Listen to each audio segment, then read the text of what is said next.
But we've completed the topic long back, and in the last lecture we've completed 2 sums, if I'm not wrong. Okay, chalo 3 sums. Okay, nevertheless we have just 5 sums more to go. 9th question कोई अगर एक पढ़ेगा तो अच्छा होगा. 9th question कोई तो पढ़ना प्लीज. एक मिनट, सिर्फ 1 मिनट. हाँ बोलो, चलो बस. मैग्नेटिक फील्ड 10 बार बोल चुका हूं, 11वीं बार बोल रहा हूं. फिजिक्स में डेटा से जो क्वेश्चन रहता है उसमें से डेटा लिखने आना चाहिए. मैग्नेटिक फील्ड तो गधे जैसा एम नहीं एफ नहीं, समझा क्या? बी लिखना चाहिए. बी मतलब मैग्नेटिक फील्ड होता है. मैग्नेटिक फील्ड उसने बोला है 700 गॉस. अभी अपने को बचपन से ये मालूम रहता है ऐसा यूनिट क्या होता है, एमकेएस क्या होता है वगैरह वगैरह. मैग्नेटिक फील्ड का यूनिट मालूम होना चाहिए. तो मैग्नेटिक फील्ड का यूनिट क्या होता है? टेस्ला. ऐसा यूनिट क्या होता है? टेस्ला. पर अपने को उन लोग ने क्वेश्चन दिया है 700 गॉस का. क्या दिया है? 700 गॉस. तो मुझे मालूम होना चाहिए क्या कि 1 gauss is equal to 10⁻⁻⁴ tesla. हे मला माहिती असायला पाहिजे काय की 1 gauss is equal to 10⁻⁻⁴ tesla. So मुझे गॉस से टेस्ला में जाना था, तो 700 इंटू 10⁻⁻⁴ टेस्ला. इसको थोड़ा कम करता हूँ. 2 से कम कर दिया तो 2 से बढ़ाऊंगा, बराबर कि नहीं? 2 से कम कर दिया, 7 कर दिया तो 2 से बढ़ाऊंगा, मतलब 10⁻². -4 + 2 कितना होता है? -2. इसके लिए -2 टेस्ला. समझा क्या? चला आगे. एंगल ऑफ 30 डिग्री, तो theta is equal to 30 degree. आगे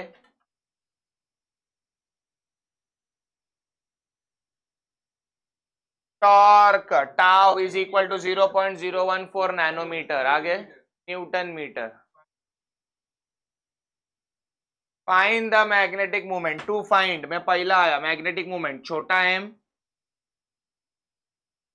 सेकेंड वर्क डन W. मेरे को है ना पहले लेवल पे प्रॉब्लम नहीं है. जो मेरा पहला फॉर्मूला है ना मेरे को आता है. सर स्टार्टिंग का फॉर्मूला चैप्टर जैसा खोला ही था वैसा अपन ने ये फॉर्मूला किया था. Tau is equal to mb sin theta.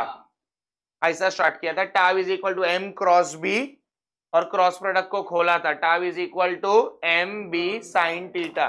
समझा क्या? इधर देखो टाउ, मेरे पास टाउ है. जी हाँ. m पूछा है. जी हाँ. b है. थीटा है. काम भारी.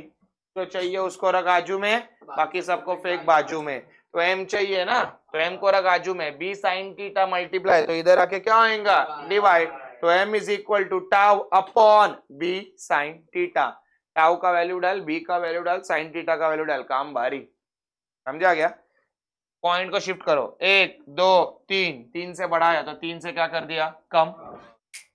sin 30 का वैल्यू क्या होता है? 1/2. डिनोमिनेटर का डिनोमिनेटर. समझा गया? मैं क्या बोल रहा हूँ? 7 1 जा 7 2 जा 2 2 जा 4. -2 है ऊपर गया तो +2. -3 + 2 -1. काम भारी. समझा गया?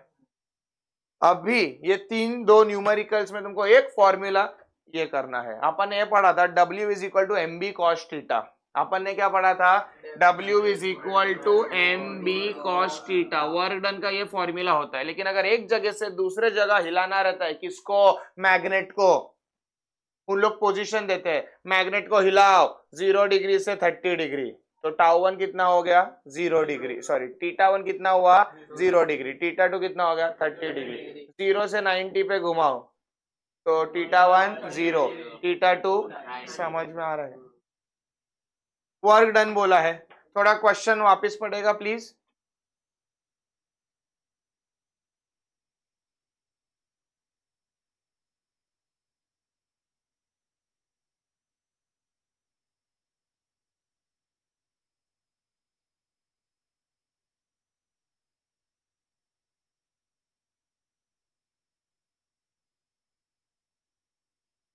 बस ये चाहिए था मुझे. वापस वो पढ़.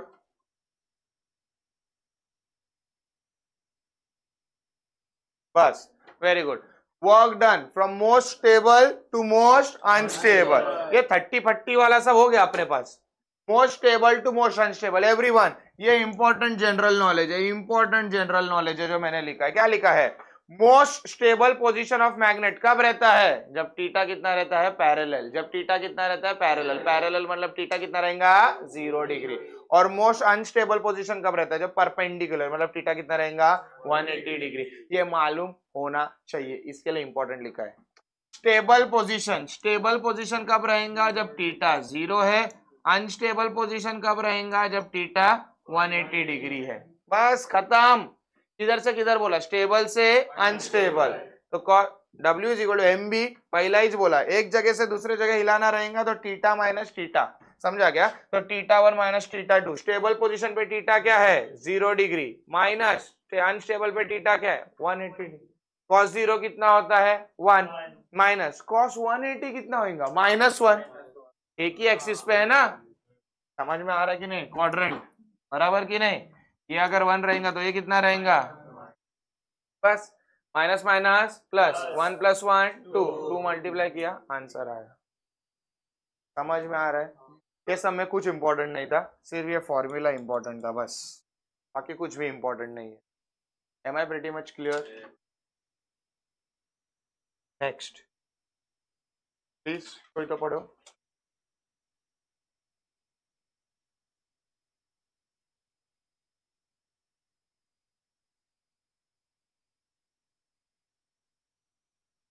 बस रुक जा। उसने क्या बोला? कुछ कुछ को बोला। इंपॉर्टेंट क्या है? Work done through 90 degree is n times work done 60 degree, बराबर? ये पे क्या पे ध्यान दो, समझ में आ रहा है उसने क्या बोला? उसने क्या बोला? Work done 90 degree is equal to n times work done 60 degree. ये उन लोग ने गिवन है, उन लोग ने n ढूंढने बोला है। वर्क डन 90 डिग्री पे is equal to n times work done 60 degree. Sir ने बताया है मैग्नेट को हिलाने के लिए 2 थीटा लगता है, बराबर? सबसे स्टेबल पोजीशन किधर रहेगा?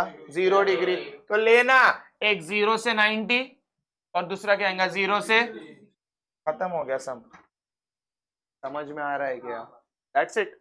पहला मैंने उनको बता दिया बाबा कि we know that the magnet is parallel to the magnetic meridian, मतलब मोस्ट स्टेबल पोजीशन, मतलब मोस्ट स्टेबल पोजीशन पे है। समझ में आ रहा है क्या? और स्टेबल पोजीशन पे है तो थीटा कितना रहेगा? 0। cos थीटा भी निकाल के दिया साले को, cos थीटा कितना है? 1। चलो इसका चाहिए 90, ध्यान दो। Work done for rotating a magnet with magnetic dipole moment through 90 is, time pass, W is equal to mb cos theta 1 minus cos theta 2। W जोड़े mb, cos theta 1 कितना है? 1, पहले ही रेडीमेड करके रखा है दोनों के लिए, माइनस cos theta 2 किधर चाहिए तेरे को? 90 डिग्री। चल 90 cos 90 कितना होता है? 0, 1 - 0, चल मिल गया। नेक्स्ट कितना चाहिए? 60 डिग्री। चल डाल दे 60 कितना? हाफ, एक में से आधा गया, आधा डाल दे। एमबी 2 डिवाइड है, उधर जाके क्या हो गया? ये समझा गया? बहुत सिंपल सा है। चलो नेक्स्ट।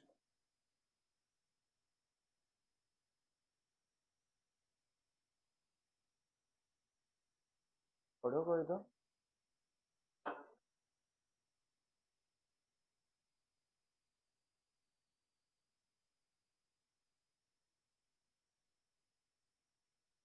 हाँ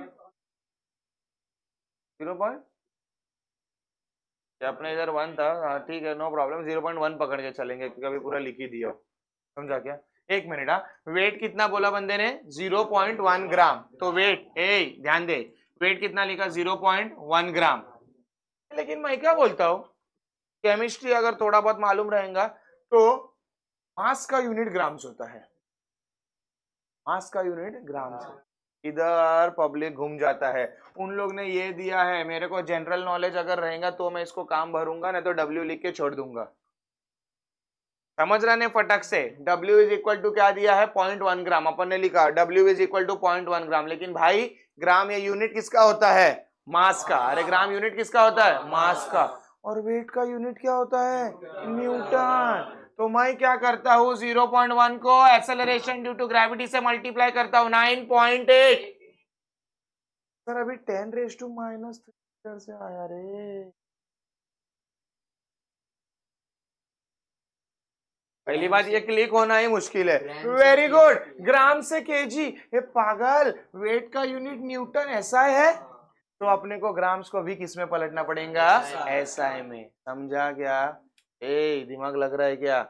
वेट इज इक्वल टू 0.1 ग्राम। पहला प्रॉब्लम, वेट का यूनिट ग्राम में नहीं रहता है, तो ग्राम में से मैं किस में कन्वर्ट कर दिया? केजी में। अरे किस में कन्वर्ट कर दिया? केजी में। तो 0.1 इंटू 10⁻³ और फिर ग्रेविटी से मल्टीप्लाई कर दिया, तो weight got shifted into newton, और ये आंसर आ गया। ये समझा क्या? चल आगे। पोल स्ट्रेंथ इज 20, मैंने लिखा है pole strength is 20 ampere metre. आगे, फाइंड द वर्टिकल क्या ढूंढना है? मैग्नेटिक फील्ड ढूंढना है, ज्यादा लोड मत ले। क्या ढूंढना है? मैग्नेटिक फील्ड ढूंढना है। समझा क्या? मैग्नेटिक फील्ड का वर्टिकल कंपोनेंट मालूम है ना? दो कंपोनेंट्स है, हॉरिजॉन्टल कंपोनेंट और वर्टिकल कंपोनेंट। गा तेल लेने, अपने को क्या ढूंढना है? बी। चलो let's stick to the basic. मेरे को दो टाउ के फॉर्मूला मालूम है, tau is equal to F into L, दूसरा tau is equal to M into B. मेरे को ये मालूम होना चाहिए, let us take the length of the magnet to be 2L। Magnet का लेंथ क्या लेने का? हमेशा 2L। समझ में आ रहा है? क्लियर है? किसी को कुछ प्रॉब्लम? खत्म कर दो। मैग्नेटिक मूवमेंट का फॉर्मूला होता है pole strength into length of the magnet. ये फॉर्मूला इंपॉर्टेंट है, टेक्स्ट बुक में आता नहीं है। मैग्नेटिक मूवमेंट का फॉर्मूला क्या है? Pole strength into length of the magnet. Magnetic movement को कैसे लिखा? m। पोल स्ट्रेंथ तुम लोग ने बोला कितना? 20, और लेंथ ऑफ द मैग्नेट कितना लिया? 2L। 20 into 2 40L। ये फॉर्मूला जो है ना वो बहुत इंपॉर्टेंट है, टेक्स्ट बुक में नहीं है। तो ये फॉर्मूला जिधर इंपॉर्टेंट है मैं इंपॉर्टेंट लिख रहा हूँ। मैग्नेटिक मूवमेंट अपन ने सॉरी बहुत सारा फॉर्मूला पढ़ा है। m इज इक्वल टू मीना, मिया, EVR/2, वो बोर मैग्नेटॉन वाले सारे फॉर्मूले पढ़े। ये फॉर्मूला भी मैग्नेटिक मूवमेंट का है लेकिन टेक्स्ट बुक में नहीं है। तो मैग्नेटिक मूवमेंट अपन ने ये फॉर्मूला क्यों यूज किया सर? अरे क्योंकि ये फॉर्मूला में पोल स्ट्रेंथ दिया था। क्या दिया था? पोल स्ट्रेंथ दिया था, और साले लोगों ने मुझे डेटा में पोल स्ट्रेंथ दिया है। समझा क्या? तो magnetic movement is equal to pole strength into length of magnet. अरे pole strength into length of magnet. Pole strength दिया है 20, लेंथ ऑफ मैग्नेट दिया है 2L। 20 into 2 40L। चल मेरे पास पहला फॉर्मूला है, tau is equal to F into L. F a weight is equal to force. सबको मालूम है वेट एक प्रकार का फोर्स है, तो फोर्स की जगह 9.8 इंटू 10⁻⁴, एल के जगह एल। ये नीडल है, नीडल का टाउ। समझा क्या? Force into perpendicular distance L. नीचे tau is equal to M B. वो टाउ कौन सा है? रिस्टोरिंग, जो उसको वापिस उसके जगह पे लेगा। ये कौन सा है? नीडल का। और ये टाउ कौन सा है? जो वापिस उसको अपने जगह पे ला रहा है, एम इंटू बी। एम का वैल्यू क्या है? 40L into B. एक फॉर्मूला, दोनों टाउ है, दोनों इक्वल होने ही वाले, लेकिन एक फॉर्मूला, ये जो फॉर्मूला है ना वो नीडल का हो जाता है। ये फॉर्मूला नीडल का हो जाता है, और ये उसको वापिस जगह पे लाने के लिए रिस्टोरिंग टॉर्क हो जाता है। समझ में आ रहा है क्या? क्लियर है? मेरा ऐसा ये पेंडुलम है, मैं इसको इधर ला रहा हूँ, छोड़ दिया ना वापिस से नीचे आएगा, रिस्टोर होएगा। तो ये नीडल का है जो अपोज कर रहा है, जैसा छोड़ा तो वापिस अपने जगह पे आएगा। F into L. एफ तो मालूम है अपने को, एम नहीं मालूम था रे, तो एम के लिए अपन ने इतना सब किया, बस that's it. Left hand side is equal to left hand side. Needle equilibrium पे दोनों क्या होने चाहिए? इक्वल। तो needle is equal to restoring torque. कटता है कटने दो, बचता है बचने दो। L L cut, 40 divide multiply, इधर आके क्या आएगा? डिवाइड। आंसर। Next please. चलो लड़की लोग में से कोई तो पढ़ो, बस हो गया, हम लोग ने बहुत पढ़ा। चलो पढ़ो कोई तो, फटाफट, टाइम पास मत करो।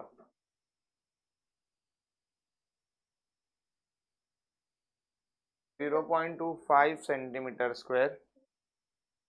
बस एरिया, क्रॉस सेक्शन एरिया बोला है, तो एरिया कितना है? 0.25 सेंटीमीटर स्क्वायर। ए इधर ध्यान दो, पॉइंट है ना, पॉइंट उसको 2 से शिफ्ट किया, 2 से बढ़ाया तो 2 से कम करूंगा।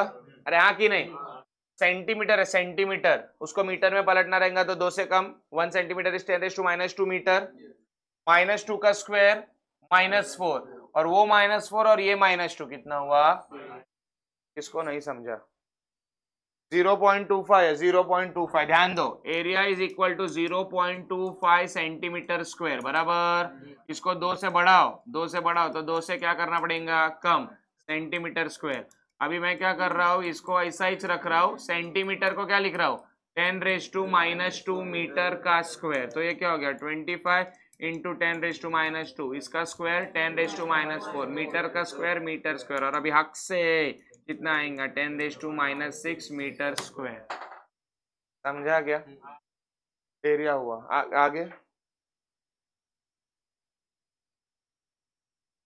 बस 4000 एम्पियर अपॉन मीटर या मीटर इनवर्स, ये किसका यूनिट होता है मालूम होना चाहिए। तुम लोग को मालूम है, अगर याद रहेगा तो मैग्नेटाइजेशन और मैग्नेटिक इंटेंसिटी का यूनिट सेम रहता था। तो सर अपने को कैसा समझेगा, बराबर मैं डेटा लिखा हूं, इसका मतलब ये नहीं कि मुझे सब आता है, पेंडिंग रखो इसको, याद है मैं ही तुमको सब याद दिला रहा हूँ। मैग्नेटाइजेशन और मैग्नेटिक इंटेंसिटी का यूनिट क्या रहता है, सेम, दोनों का यूनिट रहता है AM इनवर्स। समझा क्या सर, मेरे को नहीं मालूम ये इसके जगह क्या लिखने का, छोड़ दो इसको। आगे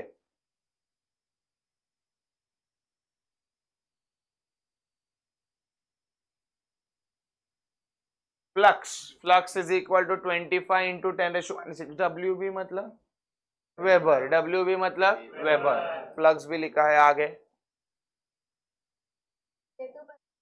1 minute, find out relative permeability mu R. आगे ससेप्टिबिलिटी, मैग्नेटिक ससेप्टिबिलिटी काय, CHI काय। आगे मैग्नेट, समझ में आ रहा है अपने को, ढूंढने क्या बोला है, मैग्नेटाइजेशन, तो अल्टीमेटमली वो क्या हो गया, H। समझा दिमाग कैसा लगाया, मैग्नेटाइजेशन ढूंढने बोला है तो वो क्या हो जाएगा, H, वो क्या हो जाएगा, H। समझा क्या, क्लियर है, किसी को कुछ प्रॉब्लम, एम क्यों ढूंढने की जरूरत नहीं है, यूनिट सेम रहेगा, यूनिट वैल्यू नहीं। समझा क्या, ऐसे डाउट आते हैं, लेकिन मैं सम सॉल्व नहीं किया है, समझा रहेगा, बहुत सिंपल सम है, ध्यान दो। A और 5 है, बराबर, क्या क्या है मेरे पास, A है और 5 है, बराबर, क्या मिलेगा, मिला B, B है, H है, क्या मिलेगा, मिला म्यू, म्यू है, म्यू नॉट है, मिला म्यू आर, म्यू आर है, मिला ससेप्टिबिलिटी, ससेप्टिबिलिटी है, H है, मिला मैग्नेटाइजेशन, वैल्यू डालो कुछ जान जाओ, ये समझ में आ रहा है, चलो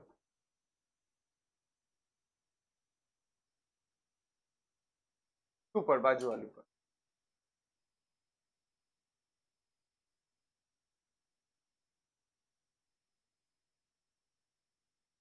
बस साइज 10 सेंटीमीटर, तो लेंथ कितना लिखा, 10 सेंटीमीटर, कन्वर्ट किया। आगे